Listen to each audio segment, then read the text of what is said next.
Justice League. Or, I'm not even sure I can call it that.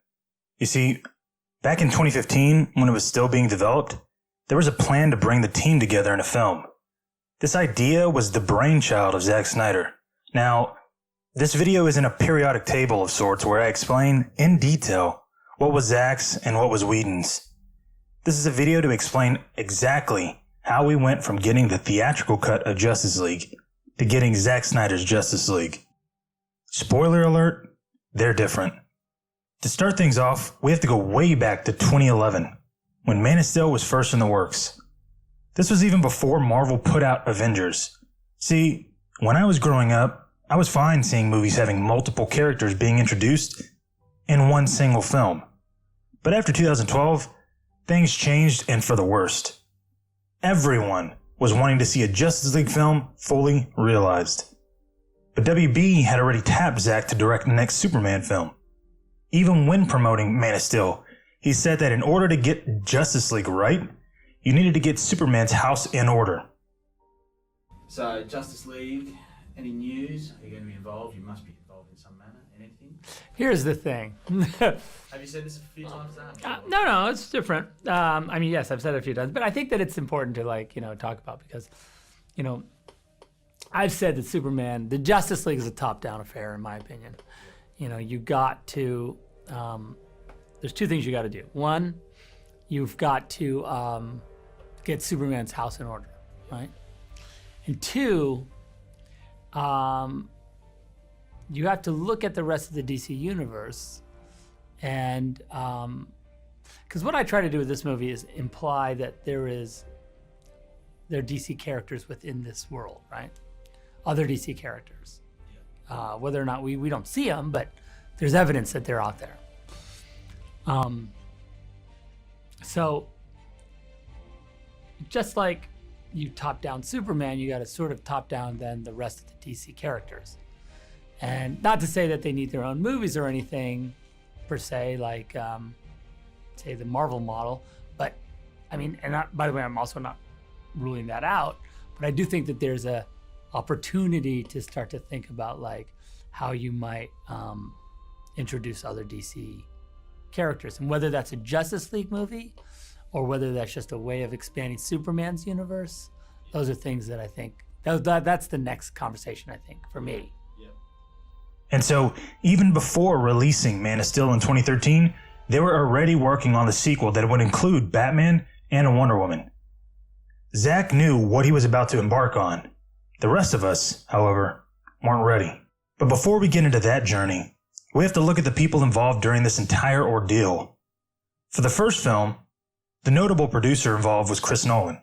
And from what we know, he made sure that the studio did not interfere with what Zack was doing. The thing that's amazing is Chris is been an amazing producer on the movie because he said to me, he goes, Zack, Hollywood makes two kinds of movies. They make movies by committee and they make filmmaker movies. And he goes, I'm really not interested in these like movies by committee. They suck. And, he's like, the best movies, my favorite movies are, where you can feel the personality of the director and it's all about that. And once I sort of pitched him my vision for the film and he was like, that's amazing, he's really became an incredible defender of the way I wanted to do the movie. And I think that was the most powerful thing that he did, working on the movie, for me anyway. He has a lot of power at the studio, as you can imagine. So he was really able to like keep everyone, off my back. It's really awesome. That's why Man of Steel is pure Snyder. The only caveat was that he wasn't able to bring longtime collaborator Larry Fong on as cinematographer, as well as some other notable Snyder alum. Though that was expected for Zack's first outing on a major blockbuster like this, he was given free reign on the sequel, Batman v Superman. Things might have worked out this time for Zack picking his own crew, but the studio knew that Nolan wouldn't be as involved as he once was on Man of Steel. So WB brought in a few more producers to work on BVS this time. One, in particular, was Jeff Johns. All right, so I want to talk about Rebirth. So this is a great first issue, but explain real quick what you're doing with the DC Comics universe, because it does seem like often these days there's a sense of starting over with comics. Is that what this is? No, thank God. Okay. I think for all comics, like comics to me, like an apple a day keeps the doctor away. Comic books to me are that apple. I feel like superheroes they're junk food that's really good for you. Like people think they're just, they're just there for pop and awe, and they actually mean something. Like they're inspirational. And DC Comics, like in the DNA, it's all about hope and inspiration. And we needed to get back to that. And so the comic books, they're not rebooting, which is a dirty word. It's a swear word in the comic book world. Okay.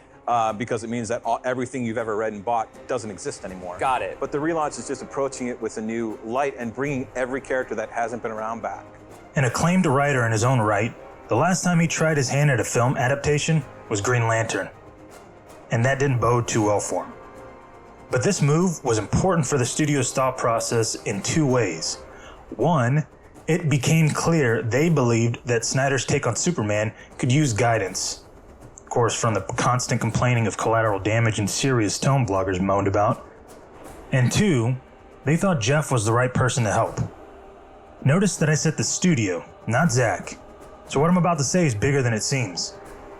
Zack convinced the studio that he would be killing Superman in his second film. Talk about when you go to the studio and say, oh, by the way, we're thinking about killing your major character. Yeah, I wanted to do it really.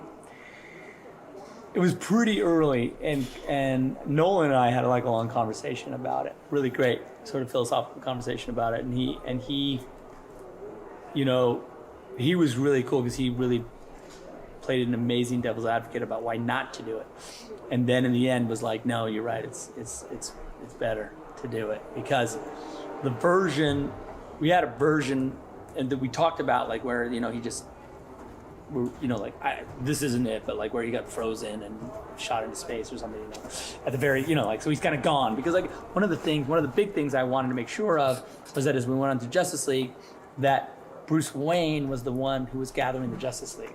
I thought it was really important to have Bruce Wayne be the samurai who goes and finds the other samurai, right?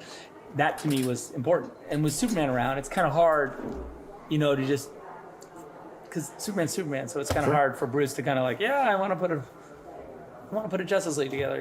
It's like, okay, but maybe Superman should be doing that. You're just a guy. You're a cool guy. Don't get me wrong, but you're just a guy. So, I thought for his evolution as a character, Superman's character, there's a crucible that he has to go through, sort of to really embrace his humanity or find like what is it, like. What is the ultimate thing about being human? What the ultimate thing you face is your mortality. And that's a thing that I think is really, cool about this. And yeah, the studio was like, what? And I'm like, yeah, but the movie's, how about I call the movie Dawn of Justice? Right. They're like, okay. Right. I like what you're doing. And before anyone says, that's too soon, remember that this isn't Marvel. I certainly don't need 21 films before they take one risk and off the Man of Steel like they did with Iron Man. But you know who hated that idea back in 1992? That's right, Jeff Johns. The death of Superman in comic books was the biggest thing that had ever happened. And people were really upset at the time. I remember I was upset at the time. I was like, wait, I love Superman. Everyone wore these black armbands with a Superman symbol on them. And everyone felt the weight of his death. You saw funerals for Superman and felt like the DC universe was missing something big. And I think people outside of comics crave Superman to come back too. They're like, you can't take Superman away. And ultimately when he did come back, it was a celebration. The thing is really interesting is you could say, any situation, what would Superman do? And you do the right thing. And I think to people who love these characters, it means much more. Wonder Woman isn't just a character people love, it's a character that people embody, a character people want to be, a character that people aspire to be. And I think that's what Superman, Batman, and Wonder Woman do, is that they go beyond just being characters that are cool. They're characters that are important. That's why I think the Trinity is above and beyond anybody else, and it always will be. But Zack got his way. He knew that he had an idea that would span across 5 films that journeyed Superman's entire arc. It's the reason we got Nightmare Batman. It's the reason we got Steppenwolf shown to us at the end of BVS. Those were little seeds that needed to blossom. Unfortunately, things began to fall out of favor for Zack. And what felt like a bizarre media attack Critics and bloggers alike tore BVS apart with negative reviews the day it came out. They were calling it the worst piece of cinema ever to be made, and other hyperbole that was strange to me. And reacting to a minority of loud mouthpieces from Marvel was never going to work. And if you took the one fantastic thing out, it was a normal world. It's funny you mentioned this. That's the Marvel formula. If you look at Iron Man. No. Whoa. I'm talking about the movies. I apologize, but Feige has always said No. Okay, well, we'll have a disagreement. But Feige. But the studio doubled down and tried to show those few people that they could compete with Marvel. With Justice League set to begin production a few weeks after BVS was released, things snowballed into hell. Zack and writer Chris Terrio were forced to rewrite their entire original script, but still begin production a few weeks later. In May of 2016, it was announced that Jeff Johns was becoming co-head of DC Films, along with John Berg, who was not familiar with comic book adaptations. Then shortly after that, what was supposed to be a 5 to 6 person set visit turned into a publicity stunt with massive coverage of bloggers who were not too keen on BVS to show up. Signs can point to Johns being responsible for a lot of the behind the scenes stuff happening, but for me, I don't need signs. I got proof. That's why the set visit articles were released shortly after they happened, because the studio wanted people to know that Zack was changing his film to how they thought people wanted it. Set visits normally get released during the promotion of release, not during shooting. But they thought if you told people how the film was going to be, the general audience would show up. They just didn't realize you need to show the why of these characters in the first place if you want people to invest their time. But I digress. Zack envisioned his story to be similar to Nolan's in that it would have a beginning, middle, and an end, with the Justice League as supporting characters to help along that journey. That's why Dick Grayson is the dead Robin, because we wouldn't have had time to get to that story. That's why Jimmy Olsen gets gunned down, because this world can't tell the story of every single side character. But this world would have been self-contained. By that I mean it wasn't meant for spin-offs and a 20-film half-assed story through.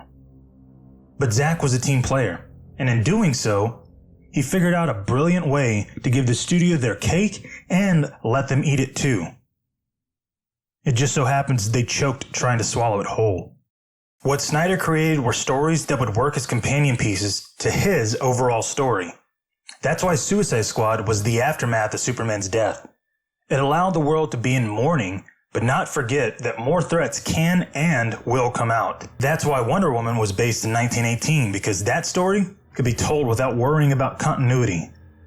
And what Justice League would have done was have Aquaman continue right into his solo film as well as Flash into his own film. Add that Batman would have continued the Deathstroke storyline from Justice League, and you have 5 films already in the world that would contain 5 more. We would have then seen Cyborg's origin story in Justice League because he was the heart of the film, which is why he was the furthest planned film of the League. But that shows you that despite the studio making Zack change his original plan, things could have worked out. But there was one person in charge now, because before BVS came out, every film had a director attached except Cyborg. Things quickly changed after Johns was hired. The Flash director steps down. Ben Affleck steps down. Terrio asked Johns if he'll consider even using any of the script he wrote for Justice League. Ray Fisher won't be a part of a Cyborg solo film if Johns is involved. Now we know the reason for that. We even learned that Johns wanted Black Manta inserted into Aquaman and forced Juan to include him. He then came in to rewrite and reshoot the third act of Wonder Woman. Do I need to go into what happened with the Batman script in Affleck? But how does all of that impact Justice League? Well, this is how. With the new rewritten script, certain elements were taken out. One of them was a scary approach involving cocoons that had developing parademons that would have been discovered by Batman. And near the end, Lois Lane would have been killed by Darkseid boom tubing into the Batcave. And the other one was the film ending with this cliffhanger. Steppenwolf gets decapitated by Wonder Woman, and his head rolls towards a fresh boom tube. Sitting in that boom tube is none other than Darkseid himself, who stops Steppenwolf's rolling head with his foot. Then later, 2 Green Lanterns would show up to Bruce's lake house and warn him of impending doom. Obviously, none of those things happened. Yet. With Jeff in the lead, he wanted to brighten up Justice League. He wanted hope and optimism because he was essentially the new Feige. But, like, the poor man's Feige. And so Zack was a team player. Instead of a black suit Superman, he re-engineers the red and blue suit to have an Under Armour sheen to it so that he can change the color to black in post.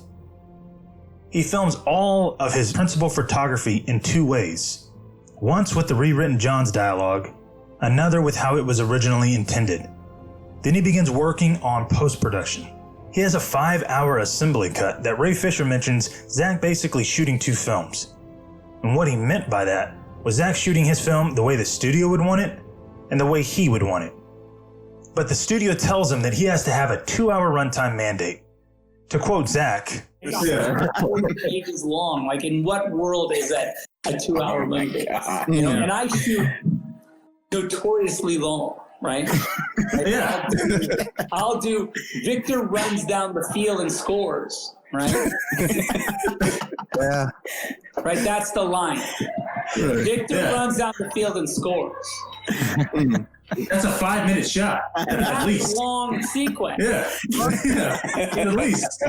Why would they even Wouldn't they be able to know? You could have easily been like, have you not released all of my director's cuts? Like, you'll know my movies are 2 hours. It's not a shock, right? Like, Yeah.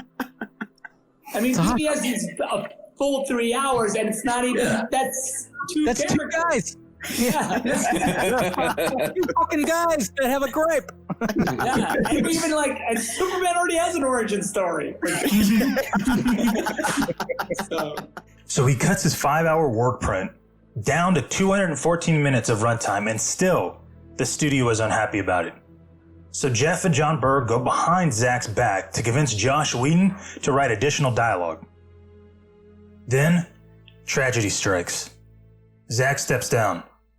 And if you're wondering why, Zack was already compromising his entire vision from the beginning, meaning he wasn't happy about it.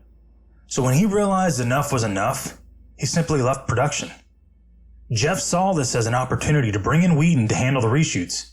But with Zack now gone, everything was open. That's why Whedon changed more than 33% of the story and got credited as a writer.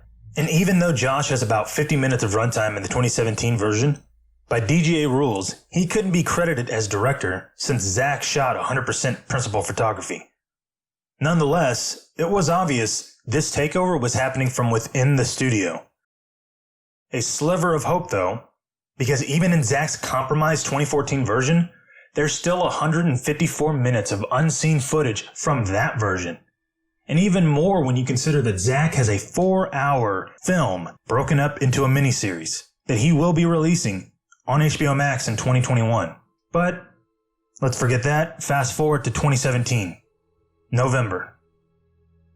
The movie is a catastrophe. And I'm talking embarrassing, lowest quality of film I've ever seen in my life type catastrophe. And like that, things get reshuffled again. Now keep in mind, AT&T was in the middle of buying Warner Brothers, so the people in charge of Warner Brothers knew their end was coming. That's why they released it without delay and unfinished VFX shots. What they didn't account for, however, was Zack Snyder having a very dedicated fan base. And once those fans saw how massacred his film truly was, they did something about it. And so did AT&T. Jeff Johns gets demoted and relegated to a production company that is off the Warner Brothers lot. John Berg gets removed. Diane Nelson retires. Kevin Tsujihara gets removed over Me Too allegations. The only one left is Toby Emmerich, and he answers to AT&T now. So how do we get from 2017's disaster to 2021's triumph? Easy. Money. AT&T is a business, and like all businesses, they look at how to generate revenue the quickest and most cost-effective way possible. And with HBO Max being their new golden child in the streaming wars, they needed a big name to draw subscribers. That name? Zack Snyder. Only this time, they could stick to the director-driven epithet given to Warner Brothers without saying a single word. For Zack Snyder's Justice League won't have any of the compromises from 2017. Remember this line? The Aquaman. I hear you can talk to fish. What are your superpowers again? I'm rich. We have families. Why does everyone keep telling me that? Relax, Alfred. I'll take it from here. Do I know you? You should probably move. My turn. Oh, awesome. That's a bad signal. That's your... Oh, sorry. That's your signal. That means we have to go now. Yeah, that's what that means. That's so cool. Oh, wow. They really just vanished. Huh? Oh, that's rude. It's good to see you playing well with others again. Just like a bat. I dig it. Maybe temporary.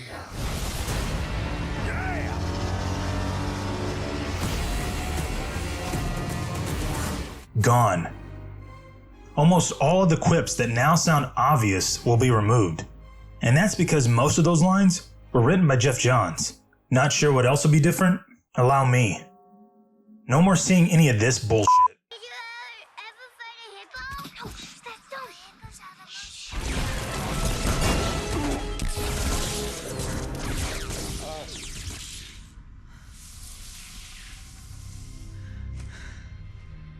I take it back. I want to die. Man, my toes hurt. I don't even understand the physics of how my toes hurt. Children. I work with children. You wait in line for an hour for essentially lunch. I mean... We don't have time for a control group. Is it a risk? Yes, but it's necessary. Why? Because of your guilt? At some point, even you have to learn to move on. Steve Trevor tell you that?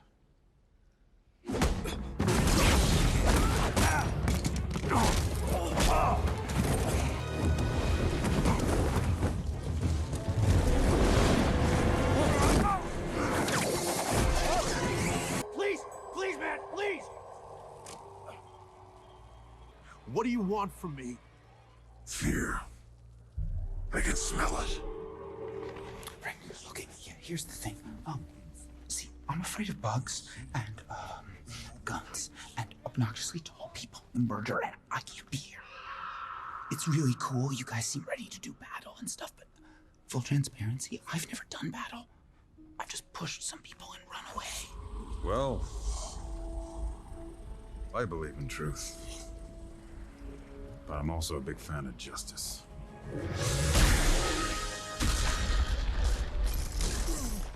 We'll actually get to see character development. We'll see Superman in the black suit. And nothing WB tried to add to this film will ever see the light of day. It's poetic justice that they tried to keep Zack's footage hidden, only to have their entire mess get destroyed by a 2.5-minute trailer. But what about things we didn't see, even during principal photography?